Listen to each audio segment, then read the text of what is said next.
tardes y bienvenidos a una nueva edición de Política y Negocios. En esta oportunidad nos encontramos con Óscar Chávez. Él es jefe del Instituto de Economía y Desarrollo Empresarial de la Cámara de Comercio de Lima. ¿Cómo estás, Óscar? Y bueno, hoy vamos a conversar acerca de el Perú y su economía. Ya estamos iniciando un nuevo año y el Perú figura en el quinto lugar en la región en el índice de performance macroeconómico. Pero para poder entender un poco más el tema, Óscar nos va a explicar primero que nada qué es el índice de performance macroeconómico. El índice de performance macroeconómica se elabora, se construyó con base en un trabajo de los años 60 de un economista norteamericano, Arthur Okun, en donde él lo que hace es considerar lo que llamamos los dos principales problemas macroeconómicos de los países: la inflación y el desempleo. Y sumaba esas dos tasas y el resultado le llamaba el índice de miseria, porque mientras más alto este índice significaba que el país estaba más inmerso en alguno de estos dos problemas macroeconómicos. Ahora, con el tiempo se le ha ido incorporando más indicadores que nos permitan no solamente cuantificar los principales problemas macroeconómicos, sino también cuál ha sido el desempeño de los más importantes variables, reflejos de la política macroeconómica de los países. Y en eso resulta este índice de performance macro. ¿Y a qué se debe que nuestro país esté figurando en el quinto lugar de la región? ¿En realidad es algo positivo o negativo? Bueno, empezaré utilizando tu último término, negativo, ¿no? O sea, el IPM 2020 ha sido negativo para toda la región, para toda América Latina, ¿no? El IPM incluye indicadores macroeconómicos como crecimiento, inflación, desempleo, el resultado de las cuentas fiscales y el resultado de las cuentas externas. Para los países, para la región, para América Latina, para América del Sur, todos nuestros países han tenido una caída en el PBI. Todos nuestros países han tenido un mayor desempleo. Entonces ya tú tienes ahí dos indicadores parejo para todos los países que refleja una mala situación, una mala performance. A esto hay que sumarle la caída de las finanzas públicas, el mayor déficit fiscal, es decir, la menor recaudación, el mayor gasto público que afecta a las cuentas fiscales. Entonces, todos los países hemos tenido estas características. Ahora, ¿qué determina que Perú quede quinto? Pues su alta caída en el PBI, ¿no? Su alta caída en el PBI y ese mayor déficit fiscal, ¿no? Esas son las dos principales causas que nos ubican en el quinto lugar entre los 10 países de la región. Claro, y justamente sobre eso, se hablaba de una baja inflación y mejoras en cuenta corriente a nivel de nuestro país. Sin embargo, la caída del PBI y el deterioro de las finanzas públicas son dos de nuestras mayores debilidades en el 2020. Más o menos, ¿con cuánto hemos cerrado el año en el tema de caída de PBI y deterioro de finanzas públicas? Y cómo esto puede golpear al país o lo ha golpeado. Ya, en el tema del PBI, sabes que las estadísticas oficiales las tendremos en el mes de fines de febrero, pero somos el tercer país con la mayor caída en la región, ¿no? Estamos detrás de Venezuela, detrás de Argentina. Nuestra caída para nosotros, la del IED proyectada, es 11,7. Esa es la razón de esta baja performance y este quinto lugar, ¿no?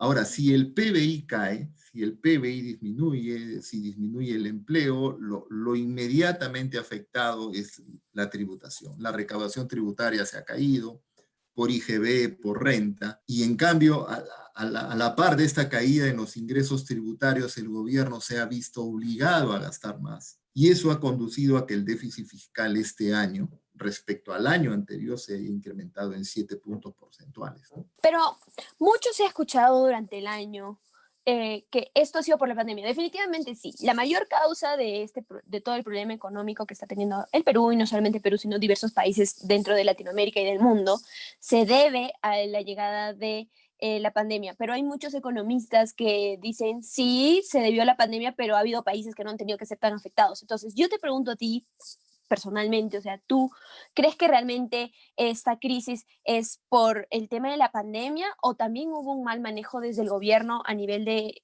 temas económicos? Te voy a dar un dato de referencia, ¿no? En el reporte de competitividad global del Foro Económico Mundial, Perú en lo que se refiere a la estabilidad macroeconómica, Perú se encuentra entre los 33 primeros países en el mundo con mejor estabilidad macroeconómica. En realidad, nosotros ocupamos el primer lugar en estabilidad macroeconómica junto con otras 32 economías, en total 33. Dudo que entre esas 33 economías haya una que supere la caída del Perú en el PBI.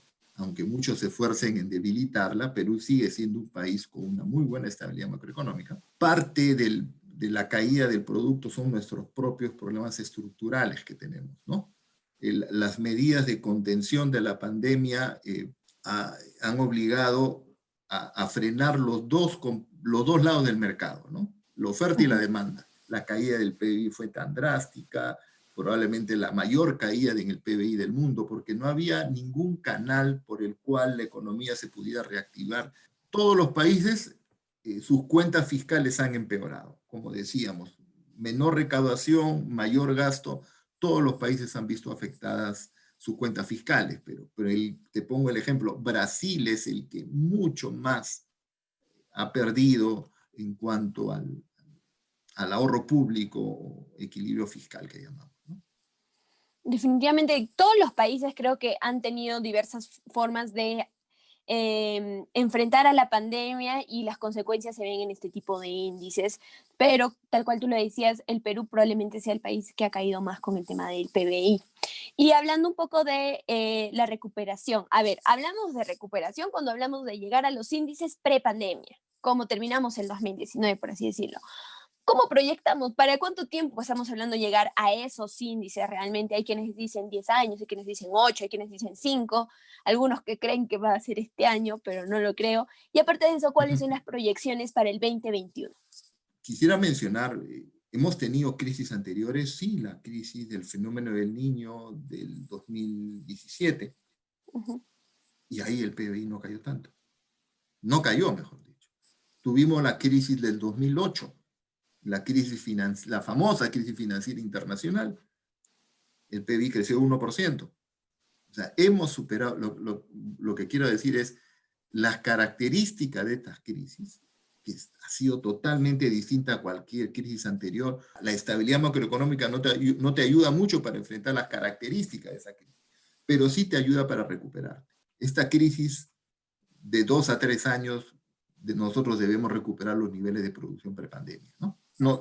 Necesitamos crecer más. Nosotros para el próximo año, para el 2021, proyectamos una recuperación del 9,5 de crecimiento del PIB, lo que significa que no recupera la caída del 2020 con 9,5. Pero sí intuimos que 2020 es la crisis, 2021 nos recuperamos parcialmente y ya para mediados del 2022 deberíamos estar en los niveles de producción previos a la crisis, ¿no? En resumen, 2 años. Claro, y todo eso dependiendo también de que el tema de la pandemia realmente encuentre una solución durante este año. Hemos tenido justo el año pasado toda la caída del tema de las vacunas, que ahorita ya es muy incierto para nuestro país, y ahora también el tema de que este año se elige un nuevo gobierno. Ha sido un placer tenerte con nosotros. No sé si tienes algún comentario adicional. Bueno, sí, te escucho y tienes bastante razón en lo que mencionas. Hay un requisito que es el control de la pandemia, es el tema de las vacunas. Y lo segundo, sí, hay un riesgo político muy alto, ¿no? Me preocupa ahora lo que a futuro pase con el nuevo directorio del Banco Central de Reserva, ¿no?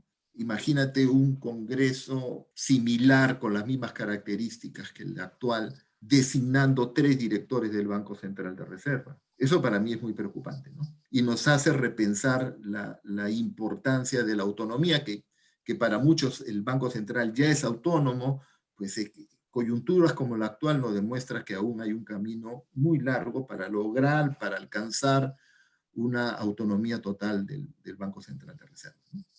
Definitivamente, así pueda sonar un poco frío, realmente el año pasado las protestas hicieron que se pueda escuchar la voz del pueblo, pero este año, más allá de escuchar la voz del pueblo, lo que necesitamos es que el pueblo se ponga a leer, a investigar y tenga un voto informado, porque realmente nuestro país está en una situación bastante difícil y necesitamos un buen gobierno, necesitamos buenos congresistas. Entonces espero que también ahí esté la responsabilidad por parte de la ciudadanía de tener un voto a conciencia, un voto en el que tú sepas que estás votando por una persona que está preparada para poder afrontar todo este gran reto que va a ser recuperar nuestro país. El tema de la reforma de largo plazo, ¿no? La informalidad es algo que tenemos que superar.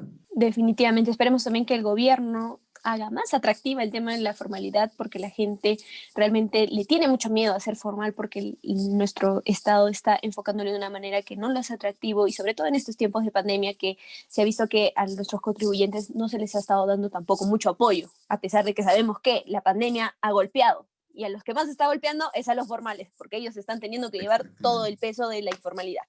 Bueno, Oscar, ha sido un placer tenerte con nosotros. Muchas gracias por la entrevista.